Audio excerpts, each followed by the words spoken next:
Welcome to the Business Finance Bulletin, episode 267.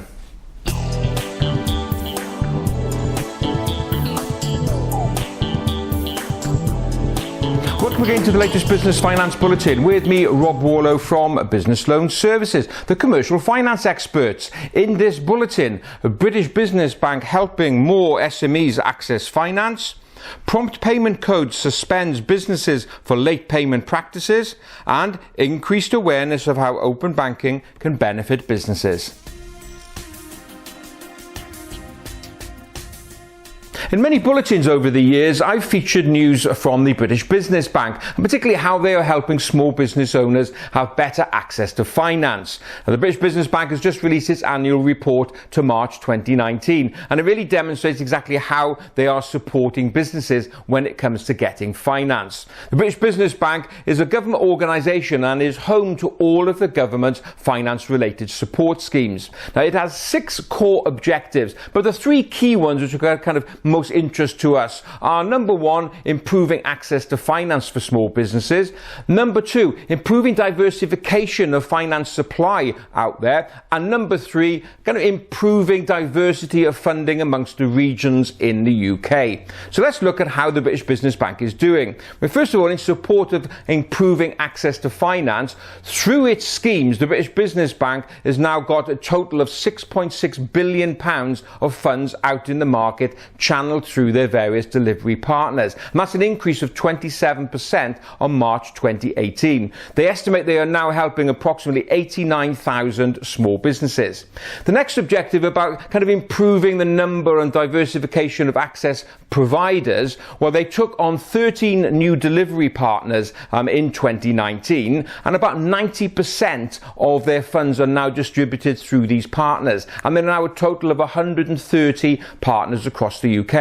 I've featured a lot of news over the last few years about this program, which is called the Enable program, whereby the British Business Bank passes on funds to these smaller alternative finance providers, which are then on-channeled to small businesses. And the last of those really 3 key objectives is about addressing regional imbalances in terms of access to finance. Through various regional schemes, the British Business Bank has now a total of £240 million invested in various regions across the UK. So we can see really good work being done by the British Business Bank. Now, it may not be a name that's totally familiar to you, but if you want to know more about what they do, just go along to their website, which is british-business-bank.co.uk.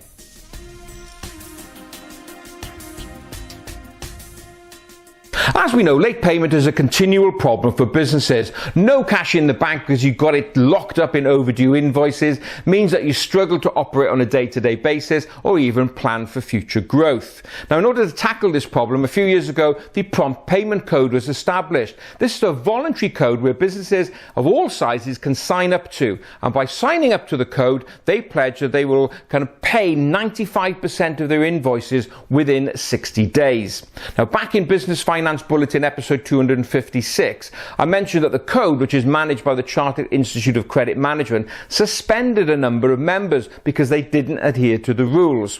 Well, news has come out that another 18 members have been suspended, and they include some quite big names, including British Telecom, British American Tobacco, Centrica, Screwfix. Now, all of these firms have pledged to put an action plan in place in order to get them back on the code, but it's interesting to see that the prompt payment code team are now really starting to grab hold of this problem and starting naming and shaming. Now, whether it provides much pain to those businesses that have been suspended, who knows? But there are moves afoot to give the prompt payment code team a few more teeth in order to really tackle this problem aggressively. So good to see that action is being taken. And remember, if you do have a problem with late payment, you can always enlist the help of the Small Business Commissioner, who's there as part of a government organisation to act as an arbitrator between yourself and the bigger payments. Please do not be a victim to late payment.